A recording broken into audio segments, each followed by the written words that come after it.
Uşaqlar, bugün sizinlə həftənin 5-ci günüdür və biz həftənin ulduzlu yarışını təşkil edirik və bugün həftənin ulduzunu seçəcəyik. Vaxt itirmədən səs verməyə keçək və onu da deyim ki, Onur, Mehrac, Natiq, Hüseyin, Orxan və Muraddan başqa istədiyiniz uşağın adını çəkə bilərsiniz. Buradan başlayaq. Hansı uşağı seçsən, Yağmur? Ayşə'dir. Ayşə hansını seçsən? Yağmur'u. Zəfər kimi seçsən? İsa'dır. Ayşə'ni. Rəsm kimi seçsən? Ayşə'nin. Orxan kimi seçsən? Ayşə'nin. Buraya. Fatoş kimi seçsən? Yaşlı. Murat. Adem kimi seçsən? Sen. Fatoş. İsəni? Ha. Hansı İsəni ki rəqsə var burada?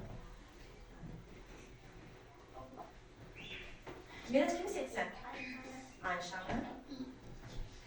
Onu kimi seçsən? Ayşanı. İsa kimi seçsən?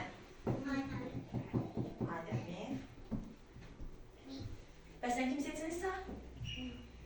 O bir İsa. İki İsa yan-yana oturubdu. Hə, 6 səs çoxluğu ilə Ayşan bugünkü həftəmizin ulduzudur və onu alqışlarınızla lütfə qarşıma gəlmək istəyək.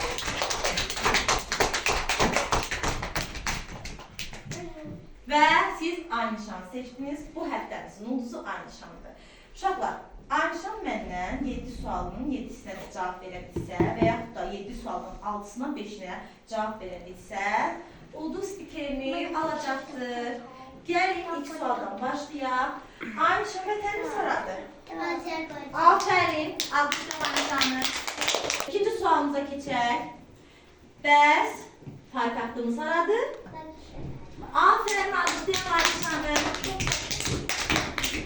Üçüncü sualımıza geçer. Bu ne renktir? Sarı. Aferin alkışlayalım Ayşan'ı. Dördüncü sualımıza geçer. Ümmili liderimiz kimdir? Heydər baba. Aferin Ayşan'a. Beşinci sualımız. Bu gördüğün nedir? Azərbaycan. Xəritəsi. Azərbaycan xəritəsi. Düzdür. Afərin. Alqışlayaq Ayşanı.